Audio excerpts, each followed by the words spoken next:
You can see I'm joined by our Police Reform Task Force, chaired by U.S. Attorney Wayne Budd. I'm also joined by Boston Police Commissioner Willie Gross and some members of his team, Chief Equity Officer Carolyn Crockett, and members of the administration here at City Hall.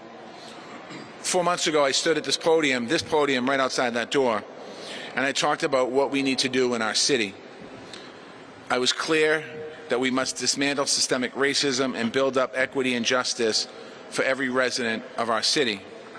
Justice in economic opportunities, justice in education, justice in housing, and justice in public safety. We must be a city where every single person receives equal protection and equitable opportunities. That is the belief that unites us as Americans. It's what every human being is owed.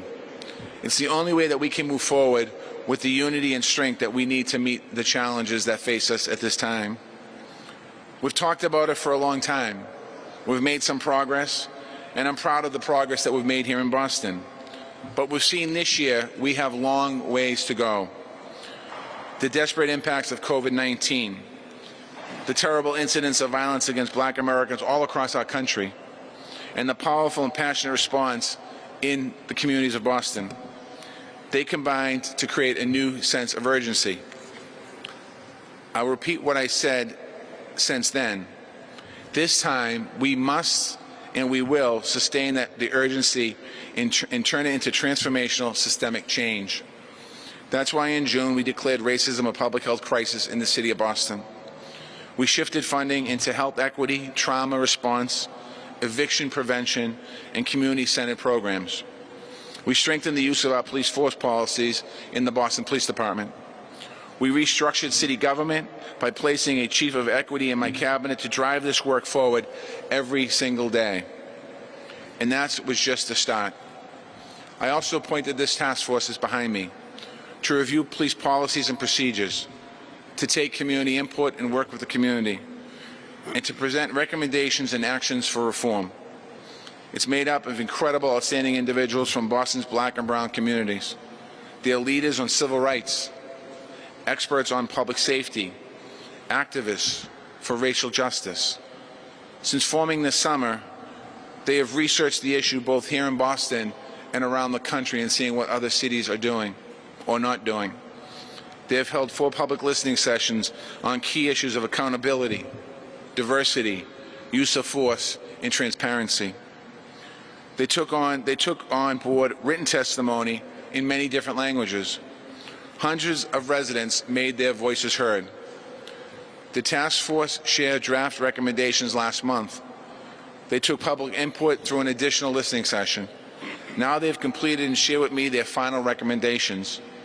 And as of today, I'm pleased to officially accept these recommendations, all of these recommendations. We have them translated into 5 different languages in addition to English, and they're available at boston.gov/policereform. They are comprehensive. The recommendations are bold and comprehensive. They call for an Office of Police Accountability and Transparency with full subpoena power to investigate misconduct. They call for a diversity and inclusion unit in the Boston Police Department to work on representation and equity for officers of color. They call for continued expansion of the body-worn camera program and the continued ban on biometrical and facial recognition technology. They call for enhanced use of force policy that's absolutely clear, a disciplinary code that articulate a clear disciplinary code. They call for expanded public access to police procedures, policy procedures, and data of the Boston Police Department. And they call for all of these actions of these areas within a timeline of no longer than 180 days. As I've said before, I accept and endorse each of these principles. And today I can announce that I will use every tool at my disposal to make this a reality. Specifically, in the coming weeks, I will take the necessary actions to create the Office of Police Accountability and Transparency. It will house a civilian review board with subpoena powers to conduct investigations, and an internal affairs oversight panel that builds on and strengthens the existing co-op board. This week, I've directed my administration to create a job posting for an executive director of the Office of Police Accountability and Transparency so that we can create this office as soon as possible.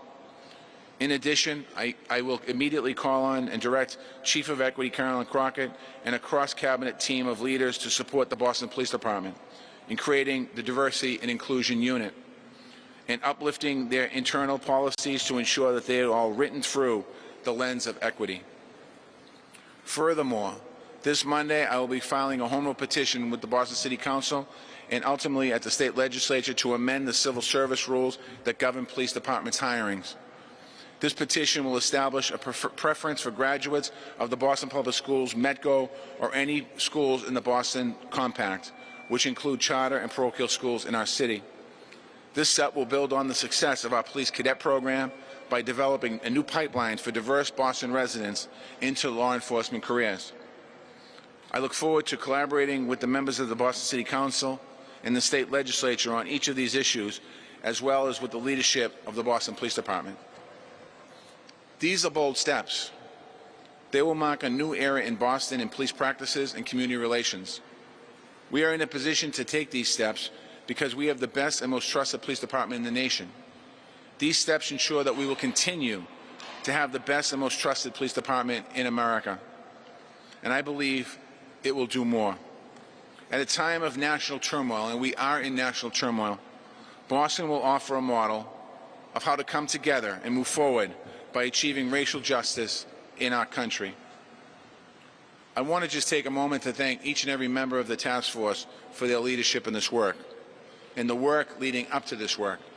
I want to thank each member of the community who took time to share their views and their experiences. I want to thank each member of the Boston Police Department, starting with Commissioner Gross and his command staff and the officers that had their voices heard.